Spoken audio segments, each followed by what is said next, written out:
മൂത്രമൊഴിച്ച പാത്രത്തിൽ പാനിപൂരി വിറ്റ വഴിയോര കച്ചവടക്കാരനെ മഹാരാഷ്ട്രയിലെ താനെയിൽ നാട്ടുകാർ മർദ്ദിച്ച് പോലീസിലേൽപ്പിച്ചു. കച്ചവടക്കാരന്റെ ഈ സ്ഥിരം പരിപാടി 19-കാരിയായ പെൺകുട്ടിയാണ് വീഡിയോ ക്യാമറയിൽ പകർത്തി പുറത്തുവിട്ടത്.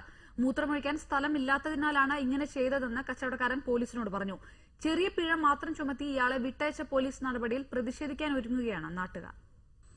വഴിയോരത്ത് നിന്ന് പാനിപൂരിയും വടാപ്പാവുമൊക്കെ കഴിക്കുക എന്നത് മഹാരാഷ്ട്രയിലെ സ്ഥിരം കാഴ്ചയാണ്. വൃത്തിയുടെ കാര്യത്തിൽ അത്ര ഉറപ്പൊന്നുമില്ലെങ്കിലും വിൽപ്പനക്കാരൻ മൂത്രമൊഴിച്ച പാത്രത്തിൽ ചിലർക്കെങ്കിലും പാനിപൂരി കഴിക്കേണ്ടി വന്നിട്ടുണ്ട് എന്ന വാർത്ത എല്ലാവരെയും ഞെട്ടിച്ചിരിക്കുന്നു.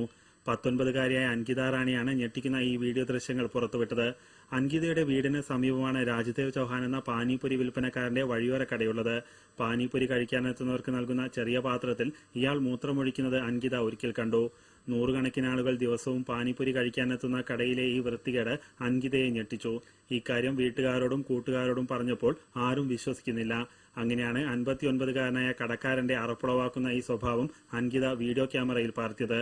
ഈ ദൃശ്യം കണ്ടു ഞെട്ടിയ നാട്ടുകാർ ചൌഹാനെ നന്നായി കൈകാര്യം ചെയ്തു. പിന്നീടാണ് പോലീസിന് കൈമാറിയത്. പോലീസിനോട് ചൌഹാൻ കുറ്റസമ്മതം നടത്തി. കച്ചവടത്തിനിടെ മൂത്രമൊഴിക്കാൻ പോകാനുള്ള സൗകര്യം ഇല്ലാത്തതിനാലാണ് ഈ പണി പറ്റിച്ചത് എന്നാണ് ചൌഹാന്റെ വിശദീകരണം. കച്ചവടത്തിനിടെ ചൌഹാൻ കാര്യം സാധിക്കുന്ന ദൃശ്യങ്ങൾ കണ്ടതോടെ പാനിപൂരി കഴിക്കാനുള്ള പലരുടെയും പൂതി ഇല്ലാതായത്രേ. എങ്ങനെ വിശ്വസിച്ച് പാനിപൂരിയും വടാപ്പാവും ഒക്കെ കഴിക്കും? 1200 രൂപയുടെ പിഴ മാത്രം ഈടാക്കി ചൌഹാനെ പോലീസ് വിട്ടയച്ചതും ഇവരെ ആശ്ചര്യപ്പെടുത്തുന്നു. അനൂപ് രാധാകൃഷ്ണൻ, ഏഷ്യാനെറ്റ് ന്യൂസ്, മുംബൈ.